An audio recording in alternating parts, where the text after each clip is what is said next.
Assalamualaikum warahmatullahi wabarakatuh. Kita bertemu lagi di video kali ini. Dan pada kesempatan kali ini, saya akan membahas tentang salah satu contoh kasus pelanggaran etika auditing yang pernah terjadi di Indonesia. Untuk kasus yang saya angkat yaitu tentang kasus pelanggaran etika auditing oleh Kantor Akuntan Publik Purwantono, Suherman, dan Surja. Kantor Akuntan Publik Purwantono, Suherman, dan Surja merupakan kantor akuntan publik mitra Ernst & Young di Indonesia. Kasus ini merupakan insiden terbaru yang dialami oleh kantor akuntan publik di negara berkembang yang mana telah melanggar kode etik. Kantor Akuntan Publik Purwantono, Suherman, dan Surja divonis gagal melakukan audit laporan keuangan kliennya dan harus membayar denda sebesar 1 juta US dollar atau sekitar 13,3 miliar rupiah kepada regulator Amerika Serikat.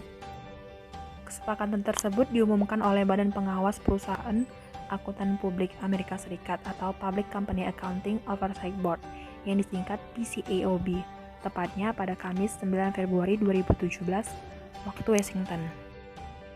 Anggota jaringan Ernst & Young di Indonesia juga mengumumkan bahwa hasil audit atas perusahaan telekomunikasi pada tahun 2011 memberikan opini yang didasarkan atas bukti yang tidak memadai. Temuan itu bermula ketika kantor akuntan mitra Ernst & Young di Amerika Serikat melakukan kajian atas hasil audit kantor akuntan di Indonesia. Dan berdasarkan hasil audit tersebut, mereka menemukan bahwa ada hasil audit atas perusahaan telekomunikasi itu yang tidak didukung dengan data yang akurat, yaitu dalam hal persewaan lebih dari 4.000 unit tower seluler. Sementara, afiliasi Ernst & Young di Indonesia merilis laporan hasil audit dengan status wajar tanpa pengecualian.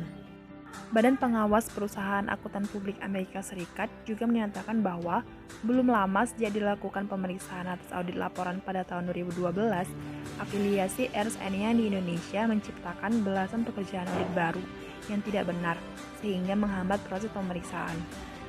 Dan sesaat sebelum Badan Pengawas Perusahaan Akuntan Publik Amerika Serikat memeriksa hasil laporan audit itu pada tahun 2012, anggota tim Ernst & Young di Indonesia yang terlibat dalam proses audit tersebut secara sengaja memanipulasi pembuatan puluhan kertas kerja audit yang baru.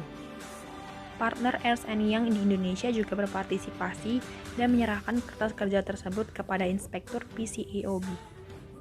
Selain dikenakan denda sebesar 1 juta US dollar, PCAOB juga memberikan sanksi kepada dua auditor mitra Ernst & Young yang terlibat dalam audit tahun 2011, yaitu Roy Iman Wiraharja sebesar 20.000 US dollar dan larangan praktik selama 5 tahun. Mantan Direktur Ernst & Young Asia Pasifik, James Randall Lilly, juga dikenakan denda sebesar 10.000 US dollar dan dilarang berpraktik selama 1 tahun.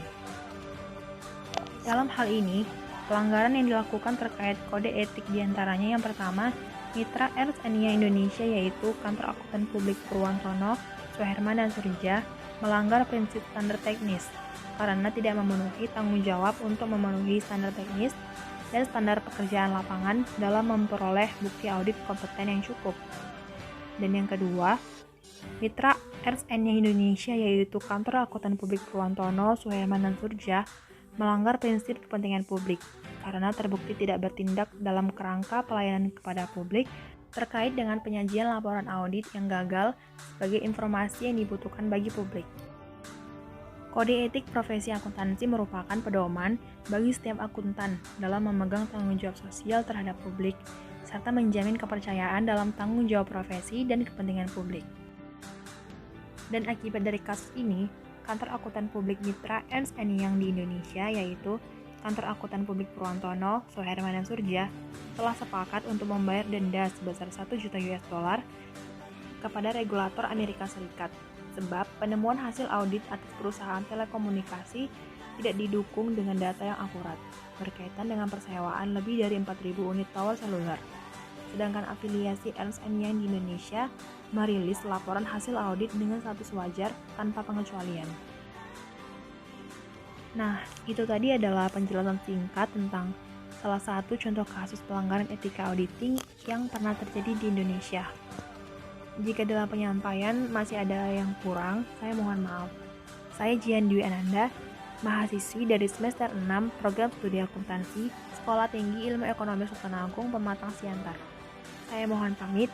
Wassalamualaikum warahmatullahi wabarakatuh. Sampai bertemu di video selanjutnya.